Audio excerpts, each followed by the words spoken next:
My biggest fear is continuously getting older and older and saying, I should have done this. I should have done that. I wish I did this. I wish I did that. I joked with you too, is that when I was starting to take DJ lessons, I've always taught myself with vinyl, not knowing that, exactly what to do or when to count or when to bring the song in, etc. And my ex-boyfriend at the time was super jealous. He would come to the DJ gigs. He would stand in front of the table. People couldn't even say hi to me. He was known as this jealous boyfriend. And he told me, can you just do girl things? Because you're always surrounded by guys, whether it's at DJ pools or it's at these events, or he would not want me to go to someone's house or them come over to learn DJing. And me not knowing that's his insecurity, thinking it was something that, it was God sent that he was to tell me, I stopped DJing, or I stopped, learning.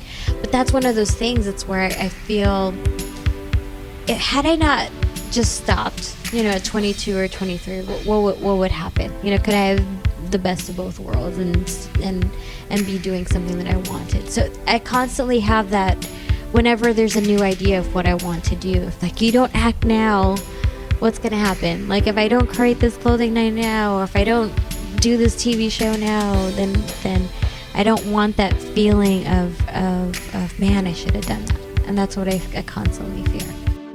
Welcome to the Amani Experience Podcast.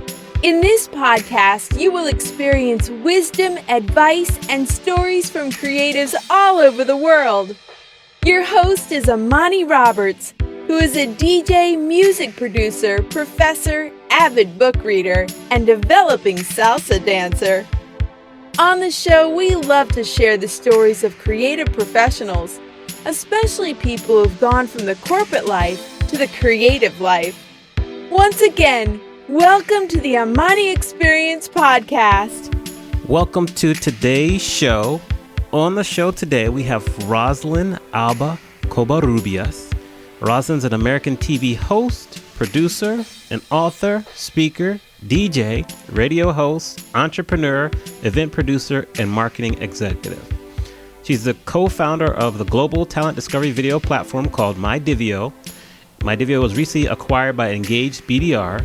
MyDivio is a digital platform that provides artists, creatives, small businesses, events, and brands with a video profile, aka Divio, to showcase for potential discovery, booking, and collaboration.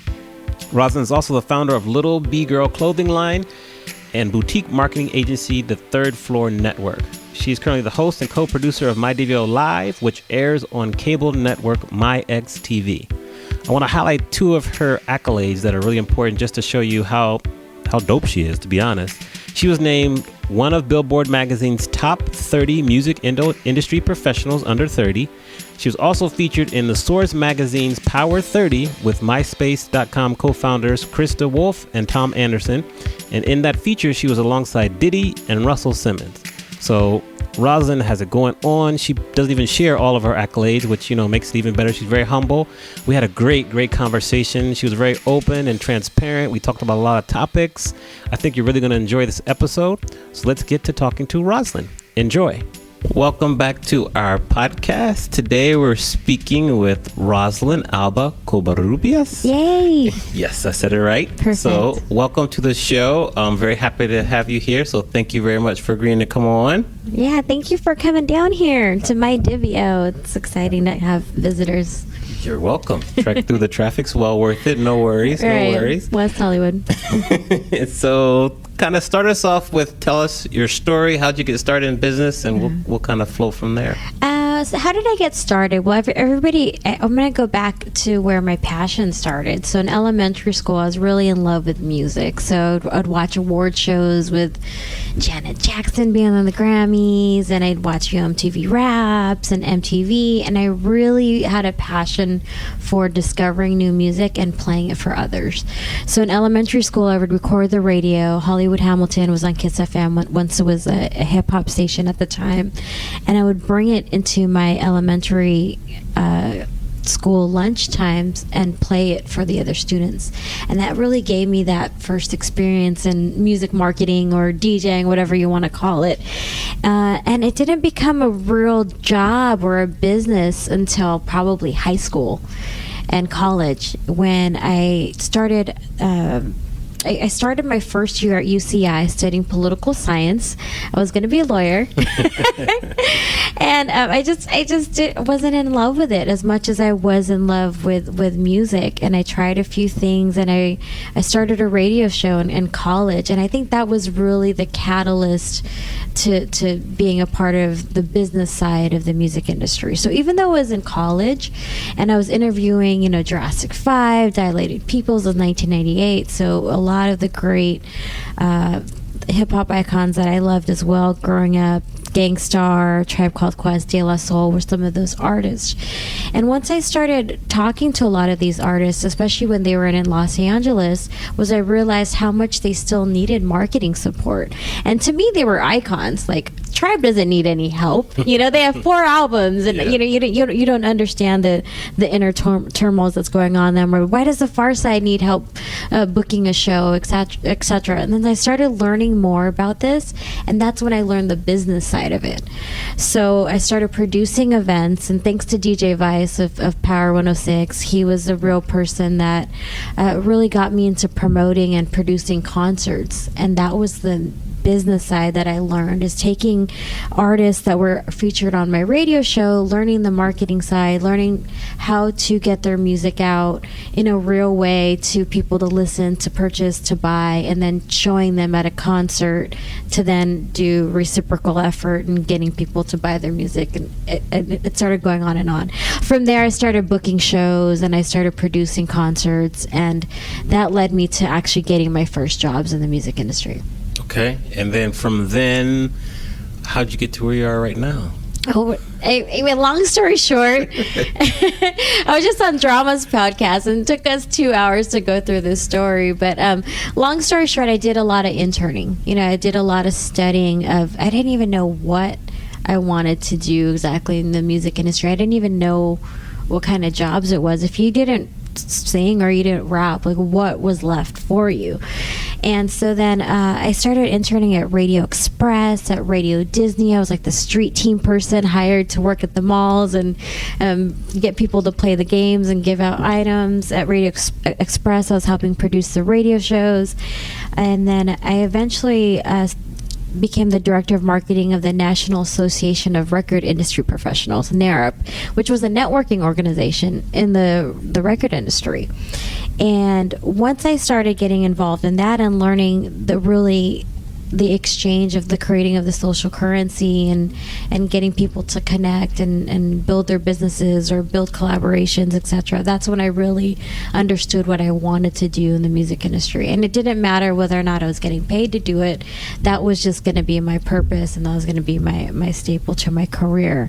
So from there, at NARP, we would put together panels and workshops for people in the music industry to get to know each other, as well as learn about different facets of it. At one of those meetings, Krista Wolf, who is the co-creator of MySpace.com, came to one of these meetings, and we had a really long conversation of how to drive people, how I drove people there to come to this event. And he asked if I could help, their startup called MySpace.com, and they had about 2 million users. Friendster was the only thing that existed at that time, and they wanted to gear it towards musicians, towards artists, and to creatives.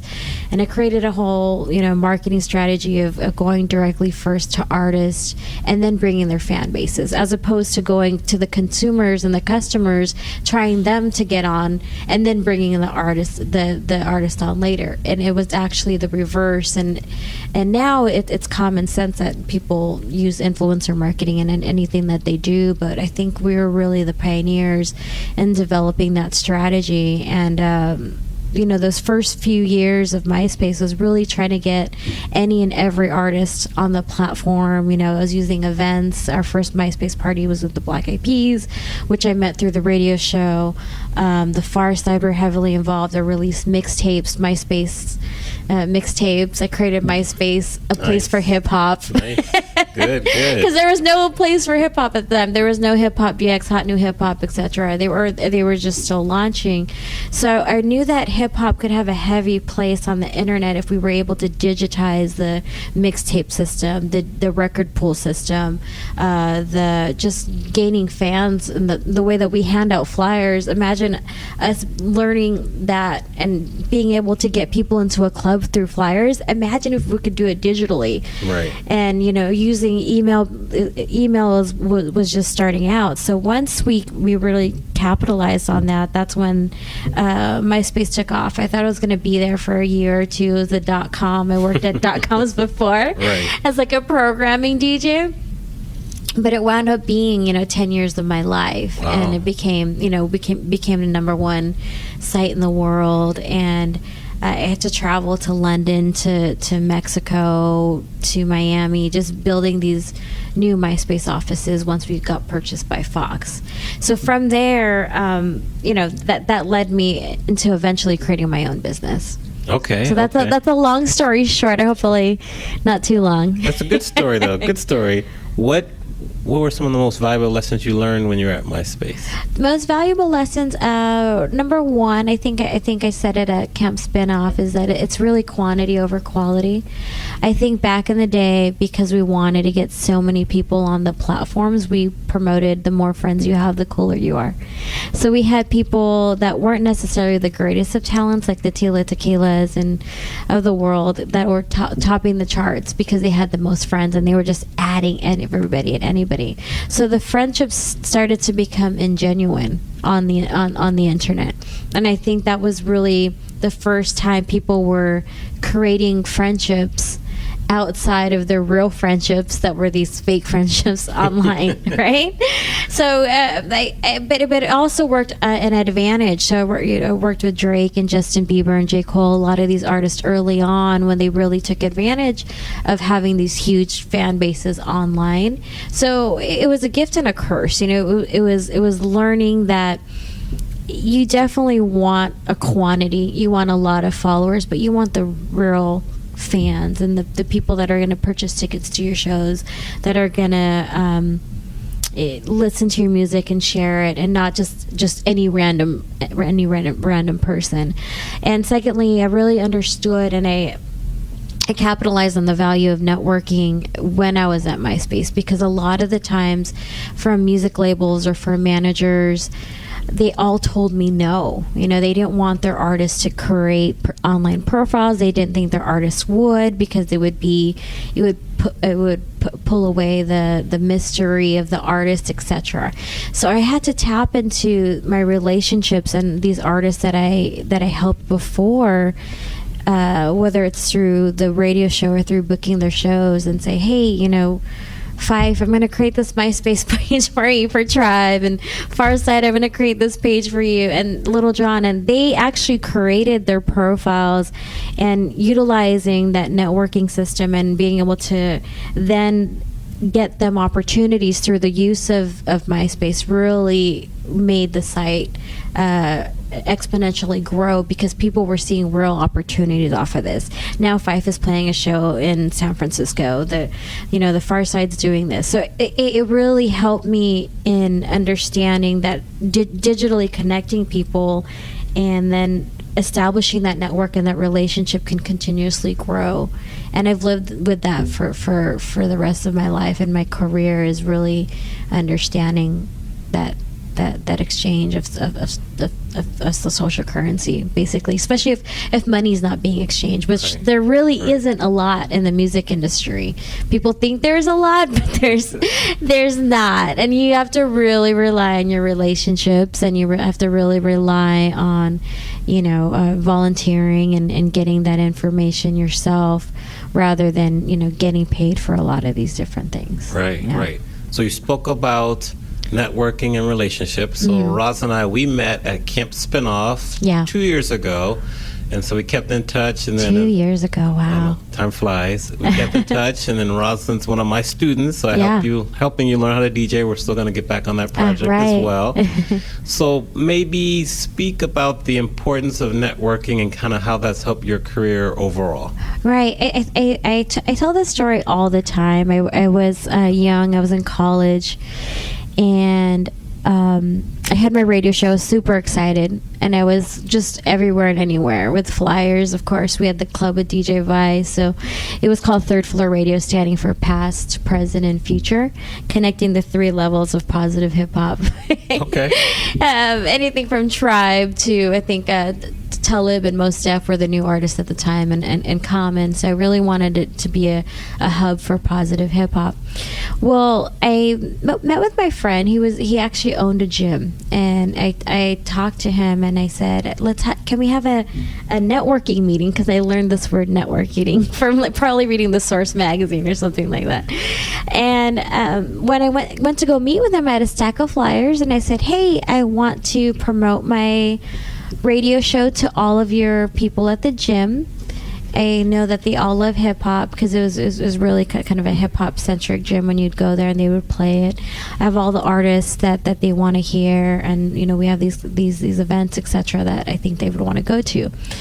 And he stopped me dead in my tracks. He's like, you don't understand what networking is. I was like, what? I just told you I wanted this networking meeting, right? So he said, no, you're asking for a bunch of things. And then I said, yeah, that's what you're supposed to do, right? And he's like, no, you got to develop a social currency.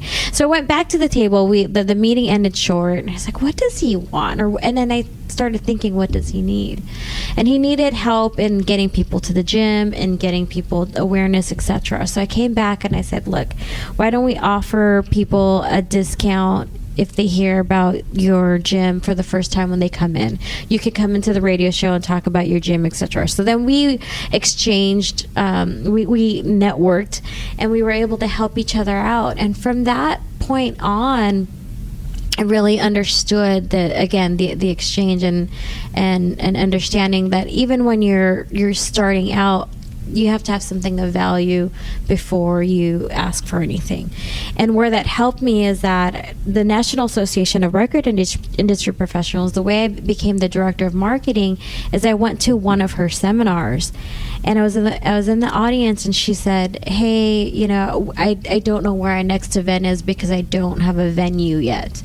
And I shot her an email after. I said, look, Vice and I have this. We have this venue that we do in Pasadena if you want to use it for your next event. And she wrote me back. She goes, how old are you? And what do you do? And I'm looking for an assistant. And you're one of the first young people that's really offered me anything. And so she gave me that position. And that later led me to meeting the creators of MySpace, etc. So a lot of those opportunities came just because I was like, okay, let me volunteer my time. Let me volunteer my relationships, whatever it is to create a genuine, exchange. And it's not something where I say, okay, I'm going to do this because I want this in exchange. Now it's just a part of everyday life. It's just like you walk into a store and you pay money to buy a T-shirt or to buy a coffee. It's like, I understand working in business. That's always a give and a take. Good. Great story. Walk us through kind of what was the point in time when you decided to leave corporate life and do your own thing? I don't think so. When you say leave corporate life, I never really thought I was going to even get into corporate life.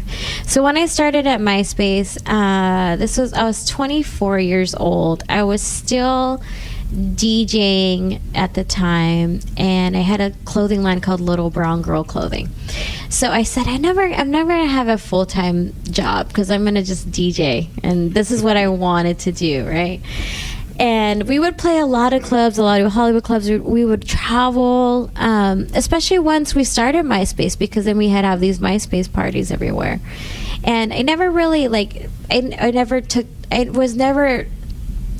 was never taught the basics, because I never actually sat with somebody and they sat me down and the way that you and I did. But I always thought, okay, this is what I'm going to do, and I don't want to work in a job, I don't want to be in an office all day, etc. But then once I started working at MySpace and I started being able to do what I wanted to do in the environment, like for example, I started producing events, and so now I'm producing these concerts with Jay-Z or Kanye or Rihanna, instead of it on top of how in the back in days I used to do the Far Side, etc. So still getting to do that within my job was exciting. And now the artists were coming to visit me in the office, so it didn't feel like it was a corporate job per se, like a 9-to-5. Eventually it started becoming one when we were purchased by Fox, and it was all about making money. Right. So my job changed from, working with artists and featuring them and DJs to then now how can we monetize the site. And so I was talking to Coca-Cola and Wendy's, etc., how to get them to pay $1 million for these concerts that were once free and just for fun. And that really changed. I'm glad that it happened, because it led me to learn that side of the business and how to monetize.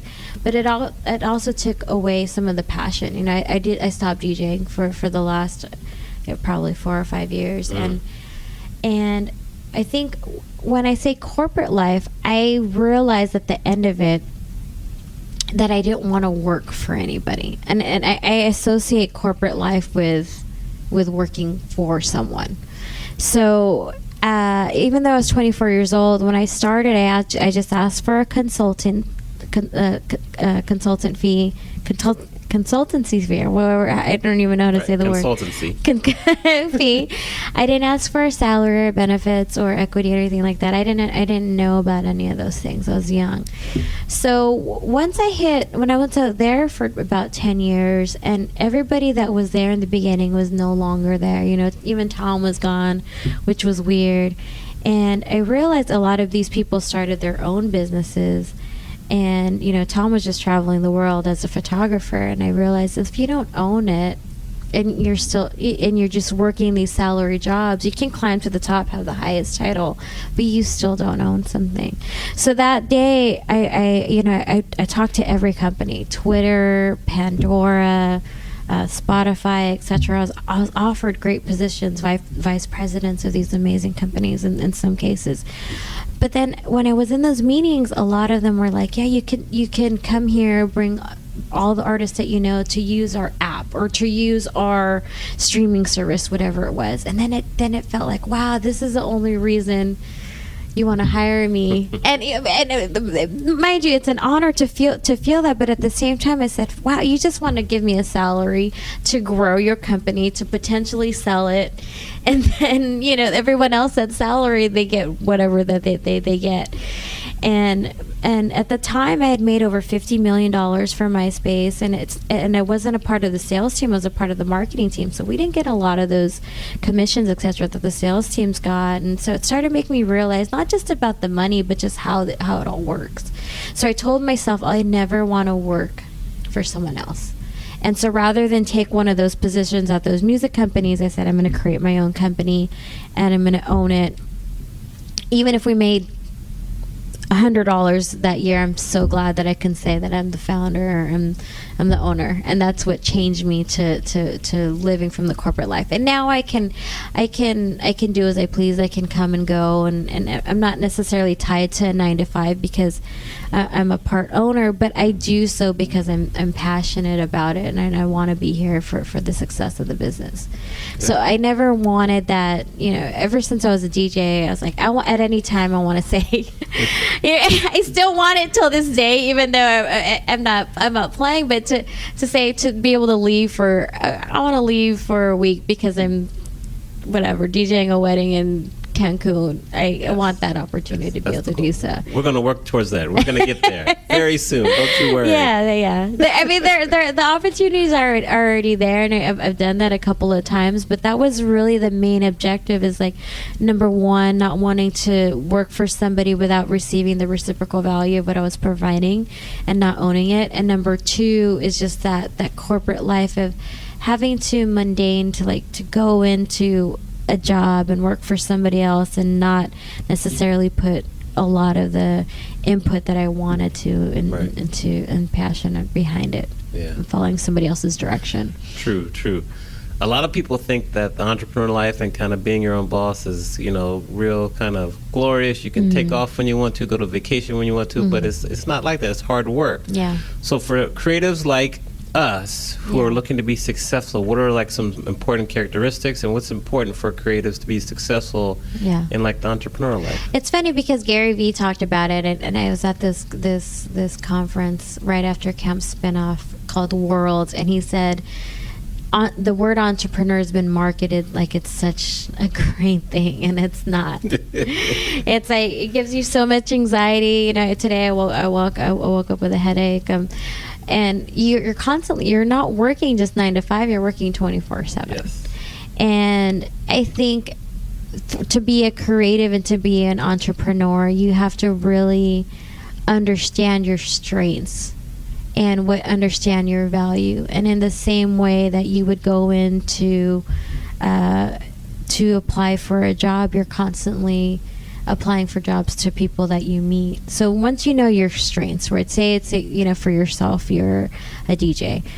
You know that that what you can provide of value wherever you go is having the right soundtrack to any business. And you find out, okay, who are the people that are already doing what I want to do in that way, that are their own entrepreneurs? Who are the Vices of the world who get the $1 million contracts in Vegas? Or who are the Jazzy Jeffs of the world that just get to play whatever the hell he wants for money, and study those folks in the same way that we study, Tony Robbins or Oprah Winfrey or whoever those people are, those entrepreneurs in their fields that have been successful in that industry, and follow and see what their paths are. But also being able to know what your strengths are and be able to market those strengths as the strengths of your own company. So I am a big advocate of video profiles, and our platform's called My Divio, standing for My Discovery Video, and not just for the sake of whether or not I created this company. I would still be a strong believer in this, but in any way that a business has a commercial for their new product, their new service, etc., I really feel like every individual, every creative that's their own business should also have a commercial for themselves, whether it's a video one as well as an audio one. If you can walk into an elevator, and this has happened, I've walked in and I've been in the same elevator as Mark Cuban. Like, what are you going to say? What is that elevator pitch, that 30 seconds? And I really think it's important to think of yourself as a business and to think, okay, this is what we do, like just the way that Uber has their one-liner, or this is how every business has that core mission statement. I think entrepreneurs need to think of themselves as well, what their mission statements are, and being able to market and network that, and have everybody that knows you be able to know, okay, these are Amro's strengths, or these are whoever's listening, these are your strengths. So every person that has met you they'll automatically know that as well. So whenever they're in, and say I'm in a meeting and I'm talking to Pandora, which has happened in the past, and they're like, we need a good DJ. I'm like, you got to get Vice. And if I didn't have that relationship with Vice since back in the day, and I didn't know his work ethic and that he can really play across genres and have that name hold, then I wouldn't be able to say that name. So everybody that you meet, whether it's a mom or it's somebody in business, has to know those strengths and be able to market it for you. I think is really important, in the same way that people watch a commercial in 30 seconds and know that that's the right paper towel they should use. Definitely. What did you say to Mark Cuban when he walked into the elevator? We were at What's Trending with Shira, and I said, MySpace just got sold. Justin Timberlake became an investor. We should talk about what we could potentially do together.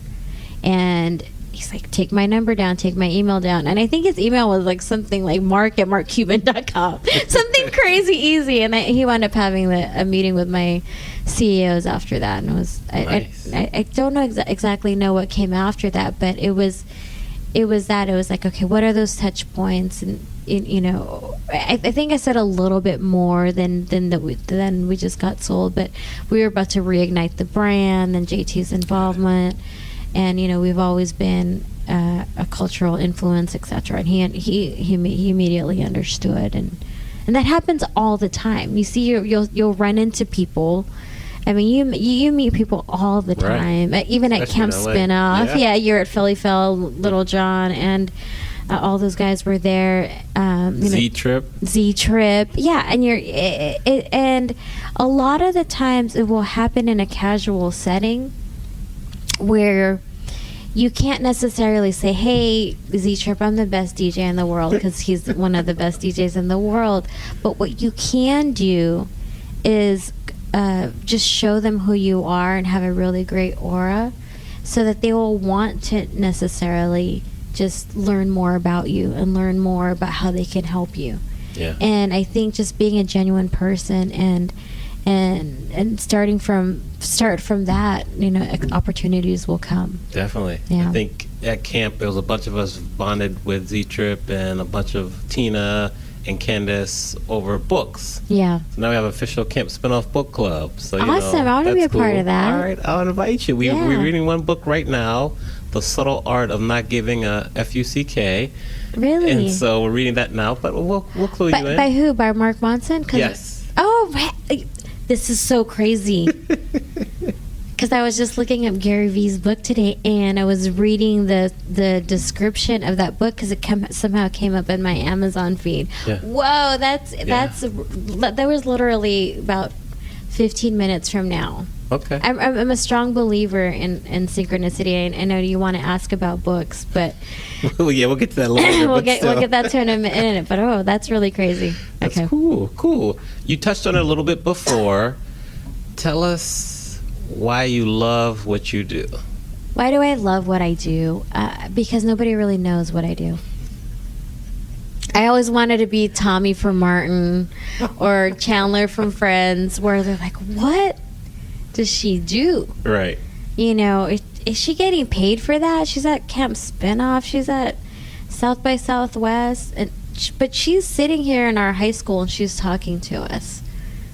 What does she do? And what I love is not walking to a room and having. I grew up in a corporate environment where it was very people like they need to know my title. I am the senior vice president of Fox or MySpace. You know, 25 years to get this title. I worked 25 years. And whenever they would ask me, and it was actually the reverse, because I would go in and I wouldn't want people to know who I was, because every rapper had their mixtape, or every artist was like ready to get featured, and are like, are you Roz? And there's all, you know, I was the short Asian girl from MySpace. That's how they claim me. How do we get featured? Okay, the short Asian girl from MySpace. So I would hide what I would do, and they would say, and when they would find out, like, hey, what do you do there? Oh, I'm an intern, or I'm a traveling janitor. You know, I wouldn't really explain. I'm like, I clean up messes. So there were times when like Flo Rida and his team would come to the office and they would think that I'm the intern or something like that, because I've said that so many times. But that's what I love about what I do, is that I don't really delve too deep into what I do, but how I can help that person. I try to extract that, and then hopefully have them pay it forward in some way, and then just have this web of people. Just, I don't know what she does, but I know that I want to, that I'm inspired when I'm around her, that I want to create, that I want to introduce this person to the next person. And that's exactly what I do. It's right. and before I thought what you do is defined by what company you work at, by how much you're getting paid, what your title is. But for me now, it's like the man above, whoever you believe is like, my purpose in life is to inspire and that's it. That's what I do. Right. So if somebody were to ask me that, what do you do for a living in Los Angeles? That's the first question you'll get from everybody is like, what do you do? Like, where do you work so that it could potentially benefit me, right? And so I like to flip that question is like, no, like, what do you need help with?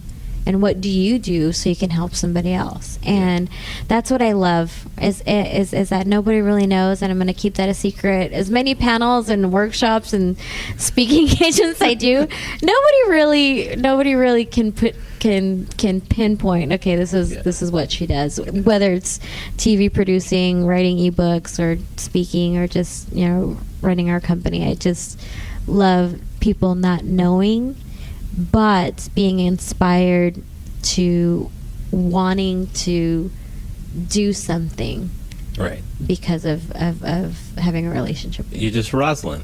I'm Roslyn. Yeah. Just Roslyn. What a wise man or woman once said: "What you do is not who you are." I think I'm paraphrasing a little bit, but that's like a kind of famous saying. So that's what you just said. Yeah, I've always wanted to get paid just to be Roslyn. I think that's happening right now. Sleep on some days and DJ a wedding in Cancun. Yeah, we're gonna get that wedding. You mentioned it a few times, so we'll put that out there. Yeah, I did. Well, my best friend got married, and that was such a fun wedding. There was no mixer. I had to DJ from my computer and just keep on changing songs, but it was the best and the funnest wedding ever, just because of the song selection from the 90s. But we're going to get you with a nice destination event planner. Right. We're going to get you the full setup, the full rig, speakers, mixers, everything. Just send me your rider. Somebody's just going to bring it for me? Yes, we'll get it. It's easier said. It's not as hard as you might think, so we'll make that happen. Right. I want to be Tina T. Ooh, no, she's traveling the world. We love Tina. She's lucky. She was in Dubai. Now she's going to Argentina for October. I don't understand. This life is amazing. She's got a remoteyear.com is what she's doing. Yes, we're jealous. We're all jealous of her. Talk to us about what scares you. Yeah, what scares me is I'm 37 now. Is very young, by the way. Hardly. You look like you're 21. When I see the 21-year-olds and the 19-year-olds, I'm like, man, this is a different generation. It is so easy to create your own business. It is so easy not to get caught up in thinking that you have to work somewhere for 40 years and then retire like a lot of our generations did. And my mom came from a third world country, the Philippines, so really thinking that you had to have, lawyer, engineer, or doctor title or a degree to have success in this world. But my biggest fear is continuously getting older and older and saying, I should have done this. I should have done that. I wish I did this. I wish I did that. I joked with you too, is that when I was starting to take DJ lessons, I've always taught myself with vinyl, not knowing that exactly what to do or when to count or when to bring the song in, etc. And my ex-boyfriend at the time was super jealous. He would come to the DJ gigs, he would stand in front of the table, people couldn't even say hi to me. He was known as this jealous boyfriend, and he told me, can you just do girl things, because you're always surrounded by guys, whether it's at DJ pools or it's at these events, or he would not want me to go to someone's house or them come over to learn DJing. And me not knowing that's his insecurity, thinking it was something that, it was God sent that he was to tell me, I stopped DJing, or I stopped, learning. But that's one of those things, it's where I feel, had I not just stopped, at 22 or 23, what would happen? Could I have the best of both worlds and be doing something that I wanted? So I constantly have that whenever there's a new idea of what I want to do. If you don't act now, what's going to happen? Like, if I don't create this clothing line now, or if I don't do this TV show now, then I don't want that feeling of man, I should have done that. And that's what I constantly fear. Okay.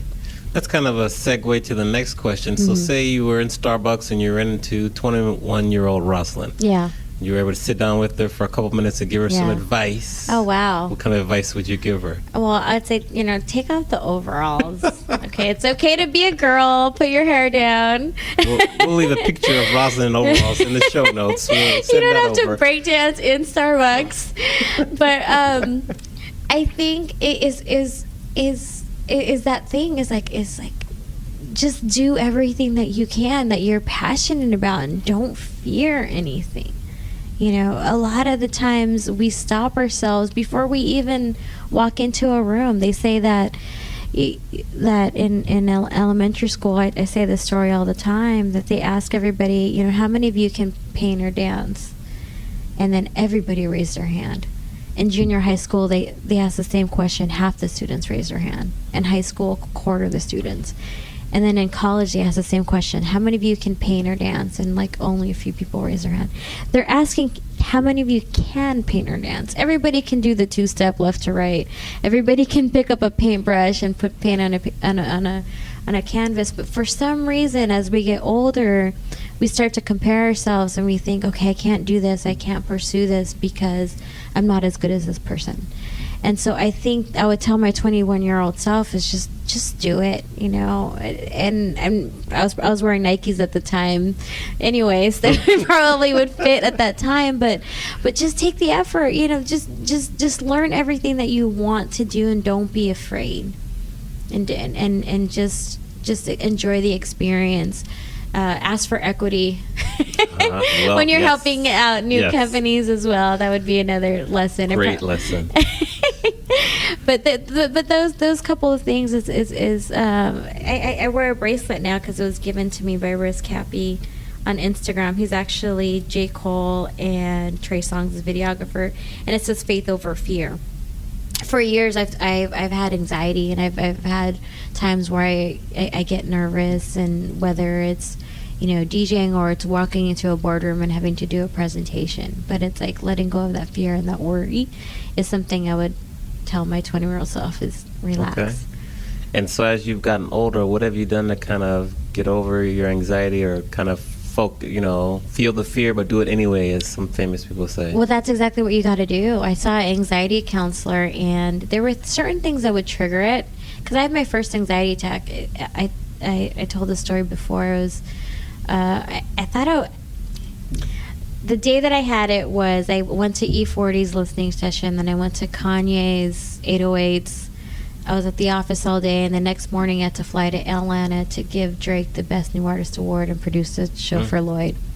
Sounds super cool now, but back then I was like, I'm so stressed out. I can't take it. I don't know what to do. I mean, I didn't have to go to all these events, so I drank 5 Red Bulls that night just trying to stay up.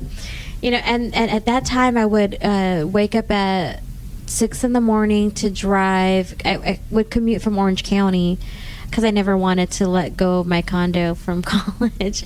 Drove all the way to El Segundo or eventually Santa Monica, which could take 2 hours at a time. Be in the office until 6 or 7, and then go to the nightclubs from 9 to 1 in the morning to do it all over again. Wow. And so I was constantly running my body thin, and I was eating chicharron or pork rinds for breakfast with Coca-Cola, not knowing that diet has an effect on your body or your anxiety as well. But to change it, I've changed my diet, I've changed my my exercise, and talking to an anxiety counselor, you have to actually just face those fears. In the same way, arachnophobia, you have to let the spider on your arm. There were things that would trigger it, like I would be in a crowded movie theater or I'd be on an airplane, and so I would have to just do those things, let the experience happen, let the anxiety even come, potentially. But it's an adrenaline. It'll eventually go down, and I didn't know that.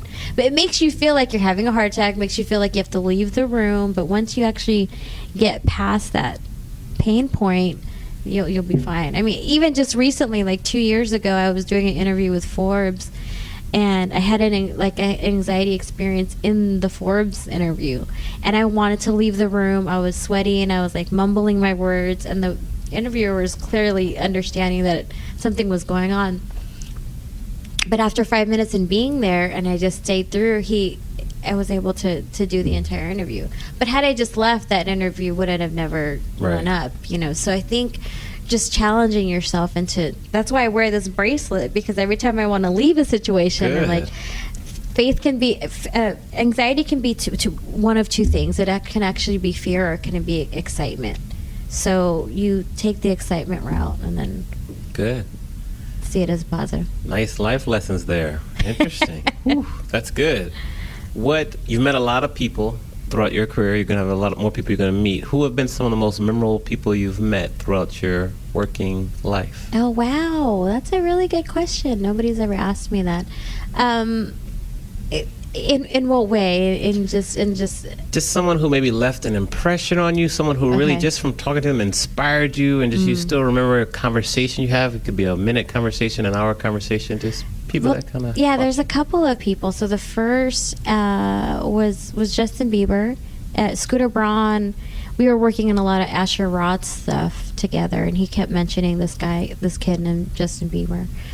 Said, all right, he can come to the office. We'll do a live stream since he has so many followers. And when he was there, he was so excited. He threw on a MySpace sweater. We talked to the crowd. He might have sung like 30 songs. I was like, he was there with his mom. He probably didn't even know what he was doing there. He was such a kid. And he played Guitar Hero with my team. And I remember thinking, like, there's something special about this kid. He doesn't know what it is yet. But and that happened so many times in my career when I met a lot of those artists early on. And then a year later, we're on the red carpet at the Grammys, and he's walking down, and again, like, how the F did we get here? You know what I mean? And then seeing, and then now being able to see him in the stadiums and stuff like that. So that really made an impression of how somebody's career can change, especially through the use of social media. Wow, I didn't get to meet Tony Robbins personally, but going to or reading him in high school, and I couldn't afford a ticket back then. I was like, I want to go to Unleash the Power Within, and just being inspired and constantly reading his work and seeing what he did and helped so many people. And then last year going to my first Tony Robbins seminar, just for that reason, because somebody mentioned to it. And I'm a big fan of, if somebody mentions something to you, whether it's a book or an event, etc., there's a reason why. And so I went to the event. I was like, man, I'm just so happy that I could afford a ticket. And when I went to that event, it changed me again, because it rejuvenated that passion and discovering your purpose. So I would say those. Bieber is just one of many, whether it's Drake or J. Cole or Kendrick, just seeing the hunger in these kids' eyes, and then having that feeling in the gut of my stomach. Neo too. Wow, you're a star and you don't even know. And I can't wait to the day. And again, when I watch those kids on stage now, it's like, yeah, I saw that, and to see it come to fruition is amazing. Cool. Now, you've been around the hip-hop game, you've been around the music industry for a long time, over 15, almost over 20 years, we'll say, going on 25 years. Yikes. You're still very young, don't sweat it, don't sweat it. What's been one of the most surprising, or just a technological advance that really kind of caught you off guard, that's really big, that, you're like, wow, it's like, I can't believe we got there to hear from there. Like, what's something? I really thought that streaming would kill the music industry. I really thought that people wouldn't be able to monetize it. I loved LimeWire. I loved all of those things. Napster. I was like, damn. AOL chat rooms. Exactly. I'm like, what? I could get EPMD. I don't have to go to free. Stax or Fatbees and try to find this. And then YouTube. So there's a couple of things. YouTube was created because MySpace didn't have a video player. So somebody ingenious thought, okay, let's create a video player. So how it kicked off is that a lot of people would embed their YouTube players to their MySpace, and so that's how that took off. I didn't know that would eventually become the new television. Yes. Right? And actually, I didn't think that television would move in the same way to a subscription service, to Netflix, to Hulu, etc., to your digital platform. So that's definitely one era. Secondly, Uber. I thought Uber is genius, right, because just because I always wanted somebody to drop me off and take me somewhere, and especially in LA, in the way that you live, and you just want to get to these events. It's great. And it's funny because my partner owns across the street called a Centurion Lifestyle. It's a car rental place, and so a lot of the artists rent like Maybachs and Lambos and Bugattis from him. And I think it's funny that now you can just get a Uber XL, get dropped off, and it's totally changed that experience. Now you're not spending $500,000 on these car leases for what? Right. Spend your $100, get that same impression. Right. That you did that. But I love that experience of just being able to work and then get to point A to point B inside of a car. So we talked about, and then streaming. I think I mentioned it before. You did. I thought it was going to really kill the music industry. I know with MySpace developing the platforming and artists now being able to release their music right away and not having to wait for a label to get signed by an A&R really changed the game. But once the label started suing us and saying, hey, you have all of our music up, we have to find a way to monetize this, you see it happening now with SoundCloud. They're taking so many of these mixes down, and because they're being sued by the labels, it's like, man, they're not going to figure out a way to make money off of this. But Spotify, Apple Music, they've been able to successfully turn that into a profitable game for the music industry, and it's still really low. It's still relatively like you have to be the Kendricks and the whatever Taylor Swift of the world to really make significant amount of money, but they've done it to a point that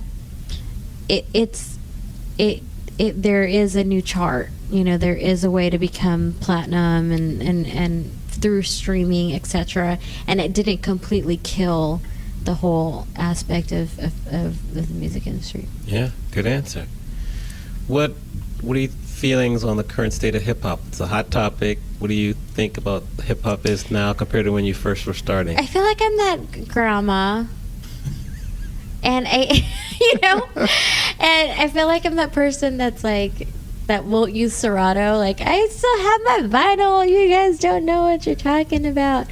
And I feel like the state of every generation's probably felt like this. Like, hip hop was always better than the 90s or whatever generation you grew up with. But one thing that I can attest to is that they've really understood their business. Chance the Rapper just changed everything. I put him in his first TV commercial when we reignited MySpace. We did a commercial with Pharrell and Schoolboy Q and all these, Iggy Azalea, and he was that staple person for us in that commercial, because I knew that there's something special about this kid. And he's been able to not sign a record deal and to really, and he gave like $2 million to the Chicago school system. Yes. Respect.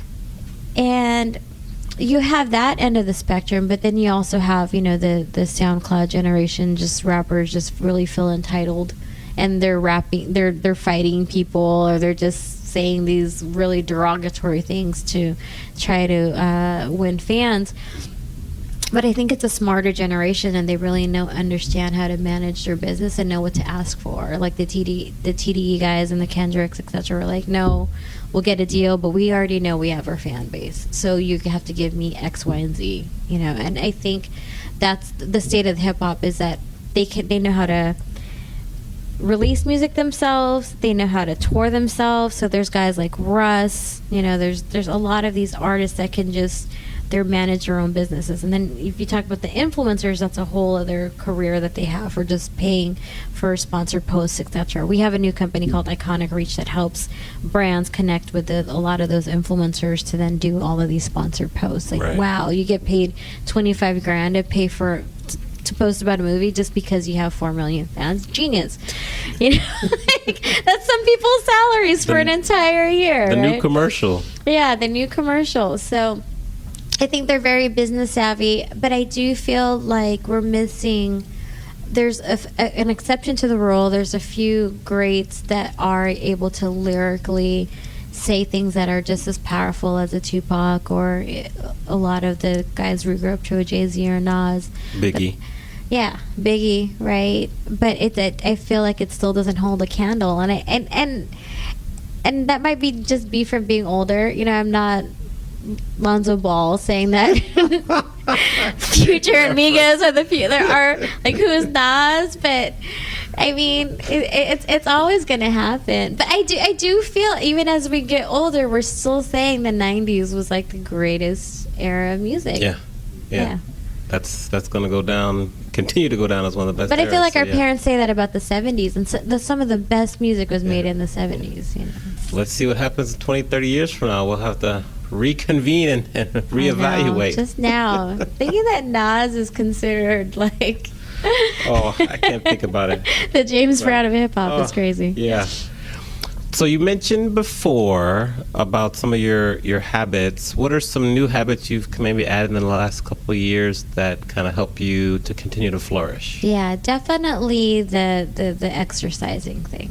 I always thought I wasn't one for exercising, and then I got a call from the doctor. It's like you have high blood pressure, your family has a run of diabetes, of cancer, and all of these different things have really changed how I felt about diet and exercise. I actually, look forward to doing it. I like to film group workouts, etc. And it does have an effect on how you feel. And I just watched the What the Health documentaries. It changed my opinion a little bit on meat as well. But definitely that is a new habit, just putting diet and exercise as a priority on my sheet, especially when I went through all the anxiety attacks and stuff like that. So after I had the anxiety attack, I actually didn't even go to the awards to give Drake the award. I didn't go to produce the show with Lloyd, but I was in Atlanta and I was stuck in my hotel room because I was so scared that I'd have another anxiety attack. And that's the worst feeling. Is like, I never want somebody to say, like, are you okay? Let me help you. I don't like that attention. So just going through that experience, and then I took a month or two off of work, it's just like, wow, you see how much diet and exercise and all this stuff affects you. It really changes you in that way. And meditation's another one. I thought you had to be a certain kind of person to meditate, right? I'm like, how do I do this? But it really calms my mind. It's like taking a shower for your mind, and it really has helped me a lot. So I would say those things: diet, exercise, and meditation has really helped. Okay. And also balance is like having in my calendar, and I really make time for family events and I have 13 Walnut Girl best friends, and they have 23 kids. Like, I go to every single kid party. That's just as important to me as speaking at South by Southwest. Good. Yeah. So with your diet, is there anything specifically you added or took away that kind of really helped you kind of take that next step? Yeah, definitely. Just a lot of the sugars, and I don't drink anything but water. So I used to drink a lot of soda. That helped a lot. I don't eat chicken or beef anymore. I don't want to say fully, because there are days that I'll celebrate National Cheeseburger Day or something like that. Good. But yeah, definitely those things, the sugars, and I try to eat less carbs. I'm Filipino, so we love rice, and we eat it with anything. We'll eat rice with spaghetti, so that definitely changed. Rice with spaghetti. Yeah, Jollibee. Try that. It's amazing with fried chicken, Jollibee. All right. Cool. So some good daily routines. Now we can talk about books. Is there any books? I love to ask people, are there any 2 or 3 books that you've read either in the last year or maybe last 5 or 6 years that you would tell people stop what you're doing right away and pick this book up and start to read it? That's a good way of putting it. James Redfield, The Celestine Prophecy. I think I might have told you that before, but especially that we were just talking about this right now, where you mentioned a book that I was just looking up at Amazon like 5 minutes ago. I'm a real firm believer in synchronicity. I think like life is a game of Zelda or Tomb Raider, where where in Zelda you had to go in, and I'm dating myself here. Tomb Raider is the same way, or Grand Theft Auto is probably. You go into certain rooms and then they'll tell you where to go next. I think life is like that, where somebody will tell you to read a book and you read it, and then you meet somebody and they've read that exact book, and then it creates a connection, and now you have a new job opportunity. Or you'll you'll be in the same place as somebody that you always wanted to meet. So that book really talks about how there's no such thing as coincidences, and it's fictitious, but it starts out with a guy. He meets up with his friend, and she says, you really need to go to Peru. You need to visit the ruins because they have these manuscripts that tell the story of how life is supposed to be, before the Bible, etc. He's like, no, but he's feeling complacent in his life. He's like, man, I hate my job, I hate my life. But for some reason, this girl came back into his life to tell him to go. So he's like, whatever. And he had a good experience. He goes home, he gets the mail. There's a brochure for Peru. And so he books the flight to Peru, meets somebody on the flight that is also going for these manuscripts. So it just tells the tale of how synchronicity works, and there's no such thing as coincidences. I think, hands down, the title scares everybody because it's called the Celestine prophecy. So what are we reading about? But that definitely, it could change you. And then, I'm a big advocate of Tony Robbins' Unleash the Power Within. Awaken the Sleeping Giant is what made me actually change from doing political science to actually doing something that I'm passionate about. And, Stephen Covey, The 7 Habits of Highly Effective People. Good one, yeah. Yeah. Okay, 3 good ones. Thank you. Yeah. Tell the people how they can reach you online, where you like to hang out online. Yeah, nowadays, Facebook is just for my family and my friends because my mom posts a lot. But Instagram is where I usually stay. I really feel like I even message, it's funny because we were talking about it on a music video set I was helping produce the other day. It's like, we're messaging each other on Instagram versus texting each other. Because you're actually able to see what's going on in their life, where they are, and then you're like, well, I saw you working out, so you're around here, so I can message you, right? So Instagram at Roslynn C, ROS as in Sam, LYNNC. My website is roslync.com, which can connect to my YouTube, which is Roslynn C, etc. I'm releasing a lot of free, hashtag Ask Roz sessions, or just my different speaking on my YouTube, just to bring people in to get motivated as well. Okay. I don't like the word motivate, to get inspired. I never want to be a motivational speaker. I want to be an inspirational speaker. All right. Because motivational is temporary. Yes, inspiration is forever. Yeah. Well said. Well, thank you very much for being on the podcast. Really appreciate it. Thank you. This is amazing. Thank you. Any last minute words of advice or wisdom or inspiration for the peeps out there? You don't have to see the whole staircase. Just take the first step. Martin Luther King. Well, I'm really proud of you for doing this as well, this podcast. And I've seen you do a lot of amazing things. You have a really great newsletter. You're really great at marketing. And they need to take DJ lessons from you because I learned a lot in our 3 sessions. That's good. Thank you. Amani Experience. There you go. .com, appreciate right? it. .com. We got it. Cool. Well, I'm sure we'll have you on again soon. Yeah. And keep in touch. Good to see you. Thank you. All right. Bye, guys. Thank you for listening to the Amani Experience podcast. You can check out the show notes on amaniexperience.com/podcast. Please remember to leave us a review on the platform you are listening on, and share this podcast with anyone who you feel would benefit from listening. See you soon on our next episode.